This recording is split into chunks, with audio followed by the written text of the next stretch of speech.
Graça e paz para você que está me assistindo agora. Deus abençoe a sua vida. Eu quero começar esse vídeo indo direto ao texto da Palavra de Deus, em João, no capítulo 1, a partir do verso 15, que diz assim: João testemunha a respeito dele e exclama: Este é o de quem eu disse, o que vem depois de mim tem contudo a primazia, porquanto já existia antes de mim. Verso 16 diz: Porque todos nós temos recebido da sua plenitude e graça sobre graça. Porque a lei foi dada por intermédio de Moisés. A graça e a verdade vieram por meio de Jesus Cristo. Quero destacar novamente essa última frase.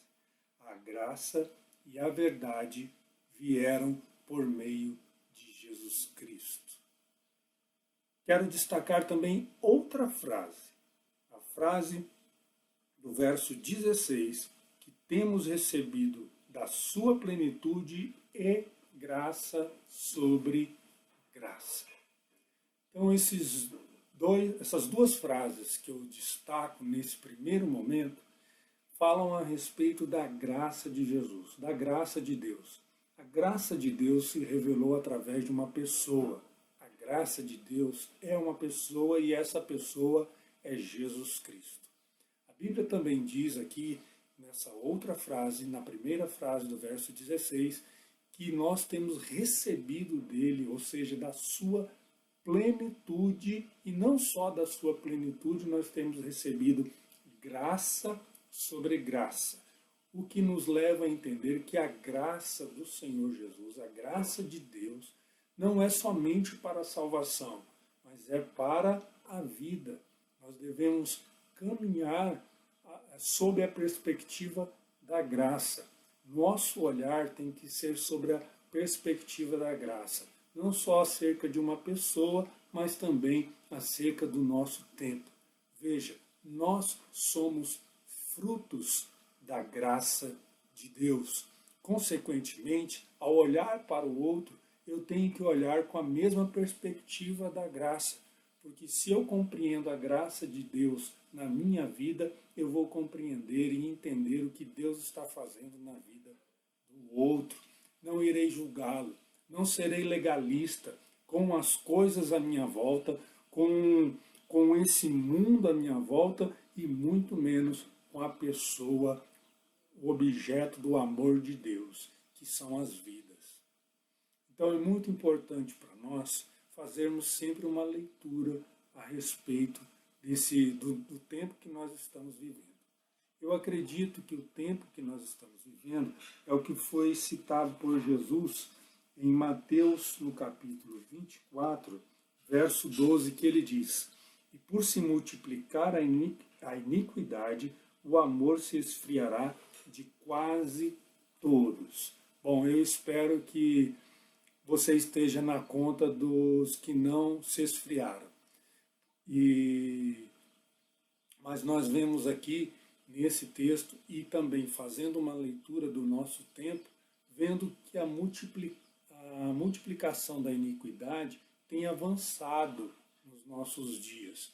E aí, de repente, a gente vê muitos atos pecaminosos, atos que são contrários à verdade da palavra de Deus, que são blasfemadores, ações das pessoas, e nós somos tendenciosos a julgar pela perspectiva da lei, porque o pecado, a lei avulta o pecado.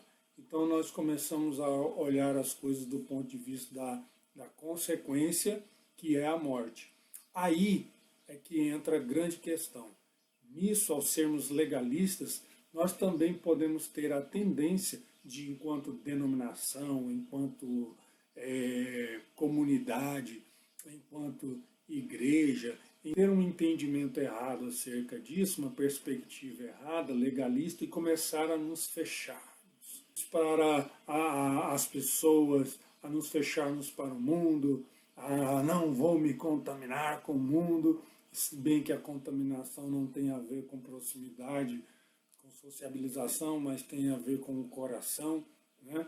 Então nós temos um perigo aí nessa leitura do nosso tempo e que nós devemos reforçar. Veja, nós não estamos aqui para dizer você é legalista. Eu não estou aqui para dizer para você que você está debaixo da lei. Eu estou aqui para dizer para você uma coisa. Eu quero te lembrar que existe uma graça poderosa na pessoa de Jesus Cristo, que que opera por meio, não por meio do mérito, por isso é favor imerecido, não há mérito nisso, mas também essa graça que fala de não sermos perfeitos, essa mesma graça é que nos conduz à perfeição.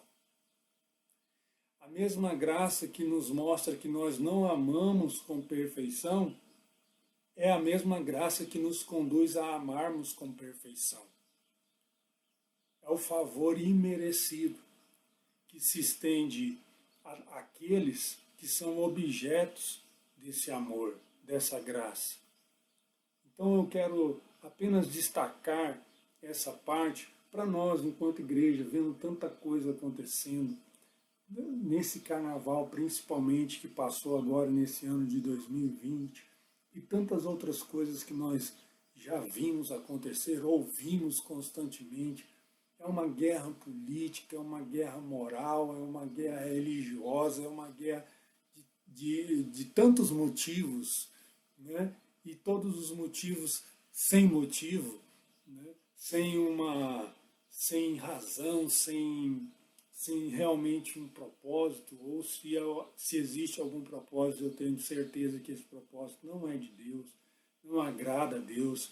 É tanto que ele diz, de onde vêm as guerras e contendas entre vós, senão dos prazeres que militam na sua carne. Né? Lá para Tiago, né? Na carta a Tiago, de onde vêm as guerras e contendas que há entre vós, senão dos prazeres que militam na vossa carne. Por isso vocês pedem e nada têm. Pedem, recebem, e nada alcançam.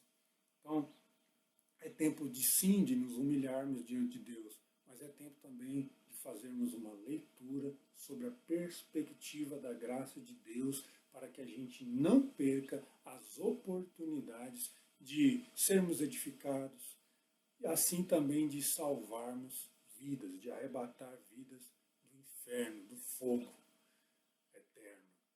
Amém? Eu quero apenas lembrar isso hoje para você e que Deus abençoe a sua vida. Mantenha a perspectiva da graça e nunca se esqueça. A graça é uma pessoa, é Deus revelado em Jesus Cristo, que não age na sua vida por mérito, nem vai agir na vida do próximo por mérito. Nós não somos salvos por mérito e não seremos e não viveremos por mérito. O mérito é o nosso maior inimigo. Por isso a lei veio por intermédio de Moisés e a lei caducou. Mas a lei do Espírito ela é gravada em nossos corações. Não é uma lei externa, né? É uma lei interna.